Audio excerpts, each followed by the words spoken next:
Hey, just a heads up. I'm going to be getting into some pretty heavy spoilers throughout this video. So if you have not seen this 60-year-old movie, and if you plan to watch it in the future, then do yourself a favor by skipping this video.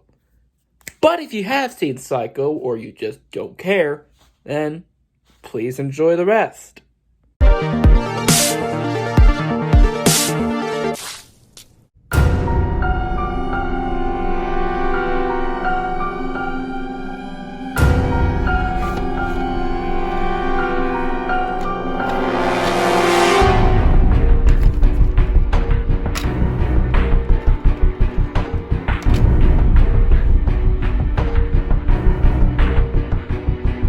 What can be said about Psycho that hasn't already been said by so many other people? I don't know. But I might as well just tell you all what you know. Psycho is a film about a woman who, takes about $40,000 from her boss. Now she on the run. She stops at the Bates Motel to stay there for the night because of the rain. And she meets this weird man named Norman Bates who runs the hotel, who has a strange relationship with his mother, saying the infamous line, "A boy's best friend is his mother." However, around 45 minutes into the movie, our main character takes a shower, and Norman's mother comes in and kills her. Back in 1960, this was incredibly shocking. Back then, you didn't just kill the main character halfway through the movie. And even today, that's still a bit of a risky move. And today, whenever someone decides to, kill off their main character halfway through the film, or kill the main character at all, it's really...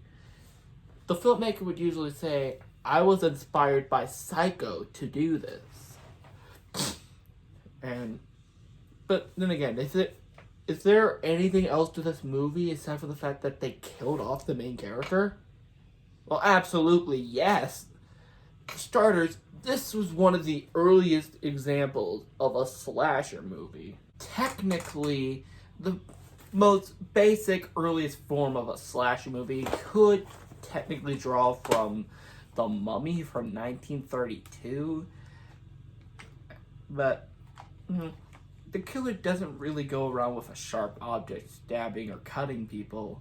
It's just, a monster going around killing people, which really was the basis for most of the horror movies in general.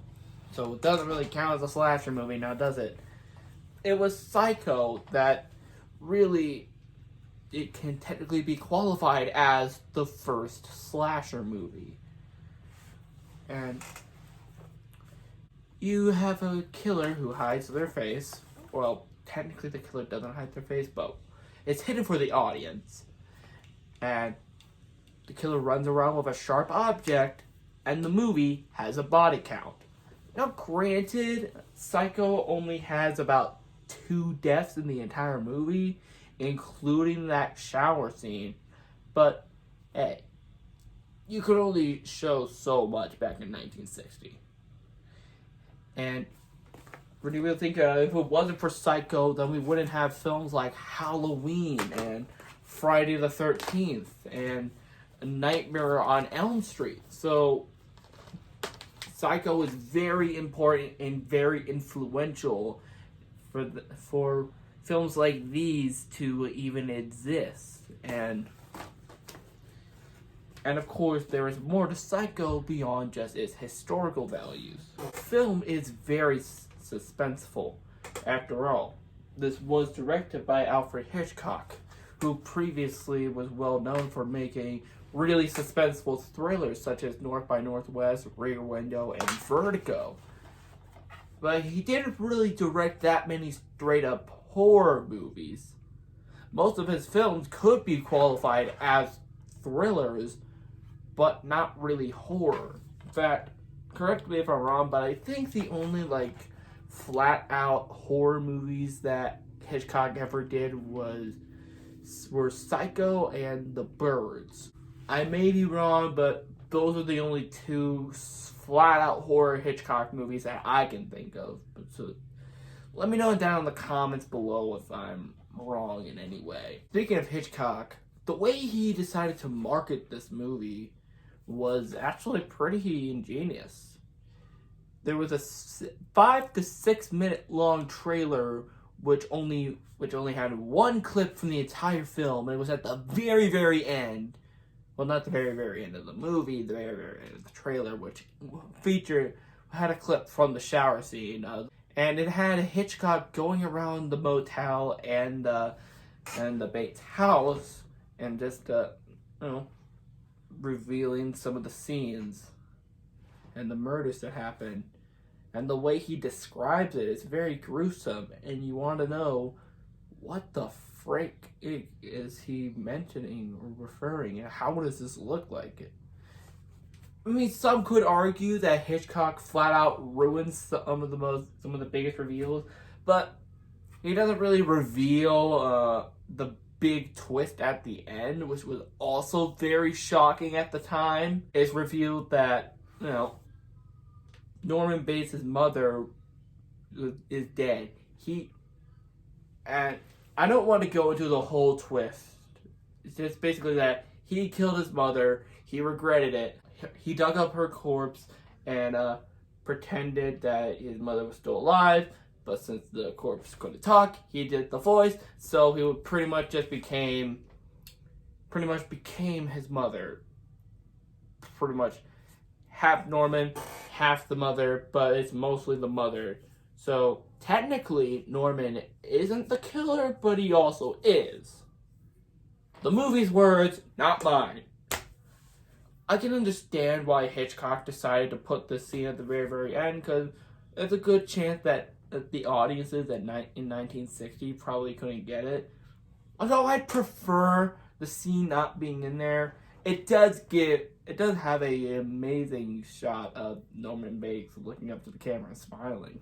So that's a classic scene in film right there. And overall, Psycho is, without a doubt, one of the greatest horror movies that I've ever seen, and possibly my favorite. It's so awesome. I love this movie. It's awesome. And as for the sequels, the remake, and the TV show, I haven't seen any of them. Psycho is one of those movies that probably shouldn't have become a franchise, especially since literally everything else to come out of this series came out when Hitchcock died, and when the frick did Ray fall down? But to be fair, there was a sequel to the book, so I understand why they made a sequel. But overall, Psycho is a really good movie, and I highly recommend you check it out. It's on Peacock if you have that. Or maybe it's off of Peacock by the time you're watching this. Peacock kind of sucks. And so, another tale in the House of Terror has come to a close.